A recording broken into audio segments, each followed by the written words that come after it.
This is the last video in Module 3. We're looking at protocols that remain common in OT environments despite serious security problems.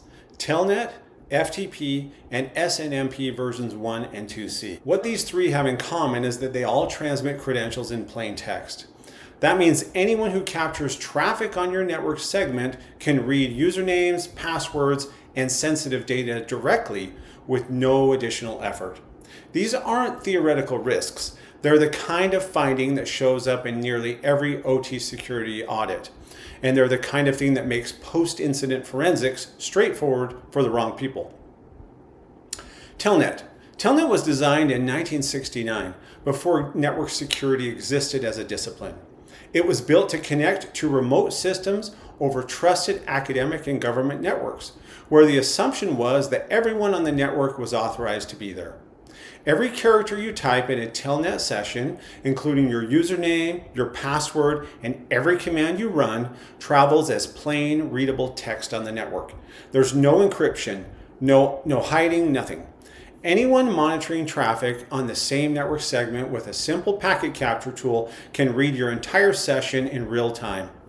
In an OT environment where Telnet is used to manage PLCs, switches, or routers, your credentials are visible to anyone with access to that network segment. That includes other devices on the same VLAN, anything connected to an unmanaged switch upstream, and anyone who's already compromised one device in the zone. The replacement for Telnet is SSH on port 22. SSH encrypts the entire session, credentials, commands, and output. So intercepting the traffic reveals nothing useful. Most modern OT devices that support Telnet now also support SSH. If a device supports both, disable Telnet and use only SSH. If a device only supports Telnet and cannot be replaced, that device should be on its own isolated VLAN with extremely restricted access. And remote access to it should only happen from a specific authorized management host. We've used the term VLAN several times, but we haven't talked about it. That will be discussed in a subsequent video. One common objection to disabling Telnet is that we've always used it and nothing has happened. That argument misunderstands the risk model.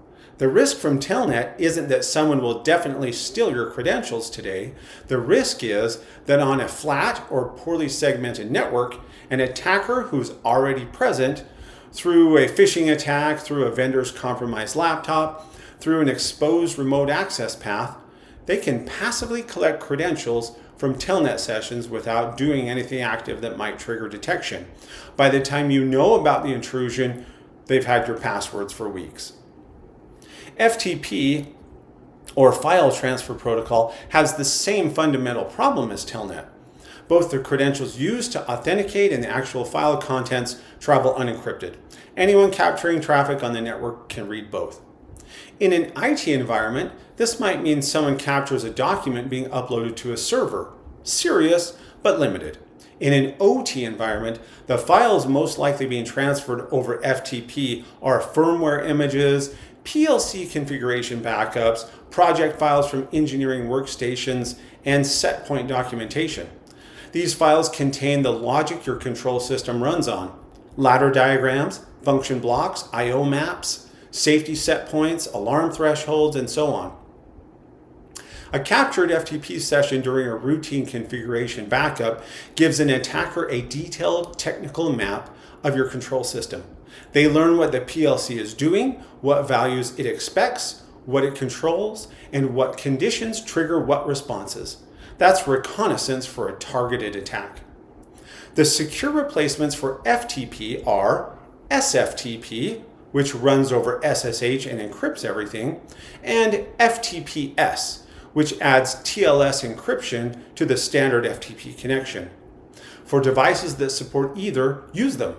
For legacy equipment that only supports FTP and can't be updated, isolate those transfers to a tightly controlled network path. Again, a dedicated VLAN or a direct connection between the engineer's workstation and the device, not over the shared OT network. SNMP, or the Simple Network Management Protocol, is used to monitor and manage network devices. routers, switches, managed switches, and many OT devices. It's how your network management system collects interface statistics, CPU utilization, and fault conditions from devices across the network. Versions 1 and 2C of SNMP authenticate using what's called a community string, which is essentially a password sent in plain text with every request.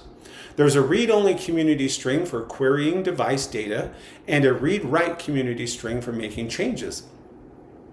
The default read-only community string in SNMP is the word public.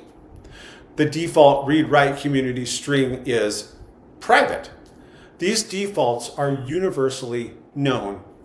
Every automated network scanner, every attack tool, and every script kiddie tries those words first, public and private. A device on your network running SNMP version 1 or version 2C with default community strings is readable and potentially writable by anything that can reach it. What can an attacker do with SNMP read access? They can collect detailed device information, interface names, IP addresses, firmware versions, connected devices. They can map the network. They can identify which devices are running which software. If they have write access with the private community string, they can change interface configurations, routing, or device settings on a managed switch or network device. The solution then is SNMP version 3. This version supports proper authentication, verifying who's sending the request, and encryption, which hides the contents of SNMP traffic. It's not perfect, but it eliminates the plaintext credential problem. Wherever devices support SNMP version 3, use it. Change all community strings from the defaults, even on SNMP v2c devices in the meantime. And disable SNMP entirely on devices that don't need it. A PLC that isn't being monitored by a network management system has no reason to have SNMP enabled. Before we end this module, there's a broader point that we ought to make because it shapes everything about OT network security. The three protocols we just covered, Telnet, FTP, and SNMP version 1 and version 2C, are dangerous because they're IT protocols that were not designed with security in mind, and they have since been replaced with better alternatives. But there's another category, the industrial protocols themselves.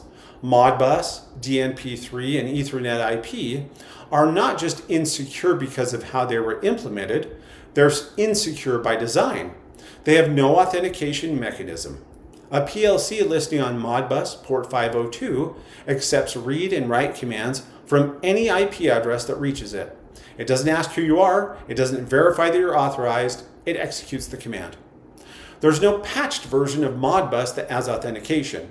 There's no upgrade path. The protocol was designed for a closed, trusted environment, and it assumed that if you could reach the device, you were authorized to command it. That assumption is the root of the problem. This is why firewalls and VLANs aren't just nice to have for OT networks.